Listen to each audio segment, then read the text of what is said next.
राधे भक्तों, आज हम लाए हैं बाल गणेश जी की कथा। एक बार गणेश जी महाराज एक सेठ जी के खेत से जा रहे थे। उन्होंने 12 दाने अनाज के तोड़ लिए। फिर गणेश जी के मन में पछतावा हुआ कि मैंने तो सेठ जी के यहाँ चोरी कर ली। तो गणेश जी सेठ जी के यहाँ 12 साल के लिए नौकरी करने लग गए। एक दिन सेठानी राख से हाथ धोने लगी तो गणेश जी ने सेठानी का हाथ पकड़कर मिट्टी से हाथ धुला दिया। सेठानी सेठ जी से बोली, ऐसा कैसा नौकर रखा है, नौकर होकर उसने मेरा हाथ पकड़ लिया। सेठ जी ने गणेश को बुलाकर पूछा कि तुमने सेठानी का हाथ क्यों पकड़ा। तो गणेश जी बोले, मैंने तो एक सीख की बात बताई है। राख से हाथ धोने से घर की लक्ष्मी नाराज होकर चली जाती हैं और मिट्टी से हाथ धोने से लक्ष्मी आती हैं। सेठ जी ने सोचा कि गणेश है तो सच्चा। थोड़े दिनों बाद कुंभ का मेला आया।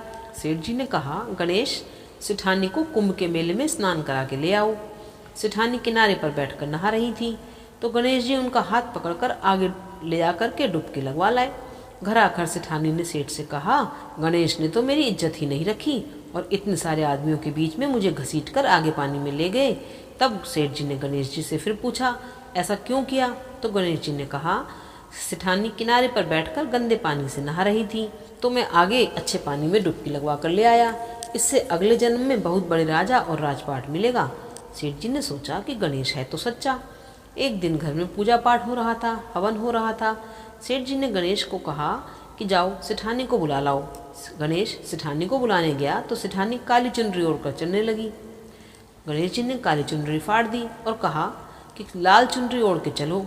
सेठानी नाराज होकर सो गई। सेठ जी ने आकर पूछा, क्या बात है। तो सेठानी बोली कि गणेश ने मेरी चुनरी फाड़ दी। सेठ जी ने गणेश को बुलाकर बहुत डांटा और कहा, तुम बहुत बदमाशी करते हो।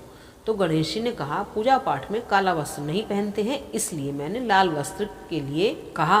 काला वस्त्र पहनने से कोई भी शुभ काम सफल नहीं होता है। फिर सेठ जी ने सोचा कि गणेश है तो समझदार। एक दिन सेठ जी पूजा करने लगे तो पंडित जी ने कहा कि वो गणेश जी की मूर्ति लाना भूल गए, अब क्या करें।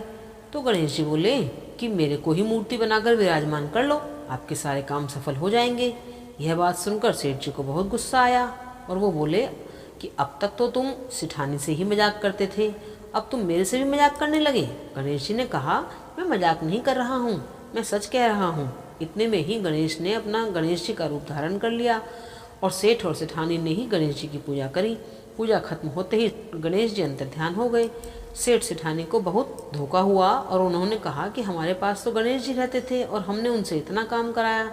तो गणेश जी ने सपने में आकर सेठ जी को कहा कि आपके खेत में से मैंने 12 अनाज के दाने तोड़ लिए थे, उसी का दोष उतारने के लिए मैंने आपके यहाँ काम करा। सेठ जी के करोड़ों की माया हो गई। हे गणेश जी महाराज, जैसा सेठ जी को दिया वैसा सबको देना, कहते को सुनते को और सारे परिवार को देना। जय श्री गणेश जी महाराज की जय। गणेश जी की कहानी के साथ साथ चूहा गणेश जी की सवारी कैसे बना, ये भी सुन लेते हैं।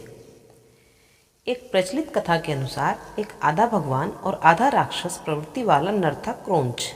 एक बार भगवान इंद्र ने अपनी सभा में सभी मुनियों को बुलाया।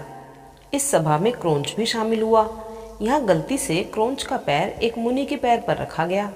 इस बात से क्रोधित होकर उस मुनि ने क्रोंच को चूहा बनने का श्राप दिया। क्रोंच ने मुनि से क्षमा मांगी, लेकिन वह अपना श्राप वापस नहीं ले पाए। लेकिन उन्होंने एक वरदान दिया कि आने वाले समय में वो भगवान शिव के पुत्र गणेश की सवारी बनेंगे। क्रोंच कोई छोटा मोटा नहीं बल्कि एक विशाल चूहा था जो मिनटों में पहाड़ों को कुतर डालता था।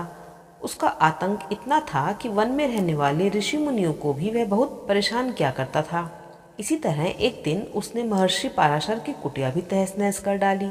महर्षि पाराशर भगवान गणेश का ध्यान कर रहे थे। कुटिया के बाहर मौजूद सभी ऋषियों ने उसे भगाने का बहुत प्रयास किया, लेकिन सफल नहीं हो पाए। इस समस्या के समाधान के लिए वो गणेश जी के पास गए और उन्हें सब कुछ बताया। गणेश जी ने चूहे को पकड़ने के लिए एक पाश फेंका। इस पाश ने चूहे का पाताल लोक तक पीछा किया और पकड़कर गणेश जी के सामने ले आया। गणेश जी ने चूहे से इस तबाही की वजह जाननी चाहिए, लेकिन गुस्से से भरे उस चूहे ने कोई जवाब नहीं दिया। इसलिए गणेश जी ने चूहे से कहा कि अब तुम मेरे आश्रय में हो, इसलिए जो चाहे मुझसे मांग लो, लेकिन महर्षि पाराशर को परेशान ना करो। इस पर घमंडी चूहे ने गणेश जी से कहा, मुझे आपसे कुछ नहीं चाहिए। हाँ, अगर आप चाहें तो मुझसे कुछ मांग सकते हैं। इस घमंड को देखकर गणेश जी ने चूहे से कहा कि वो उनकी सवारी बने। चूहे ने उनकी बात मान ली और सवारी बनने के लिए तैयार हो गया। लेकिन जैसे ही गणेश जी उस चूहे के ऊपर बैठे, वो उनका भारी भरकम देह से दबने लगा। चूहे ने बहुत कोशिश की, लेकिन गणेश जी को लेकर एक कदम भी आगे न बढ़ा सका। चूहे का घमंड चूर चूर हो गया। उसने गणेश जी से कहा, गणपति बप्पा, मुझे माफ़ कर दे, आपके वजन तले मैं दबा जा रहा हूँ। इस माफ़ी को स्वीकार कर गणेश जी ने अपना भार कम किया। इस तरह से वह गणेश जी की सवारी बना। बोलो गणेश जी महाराज की जय।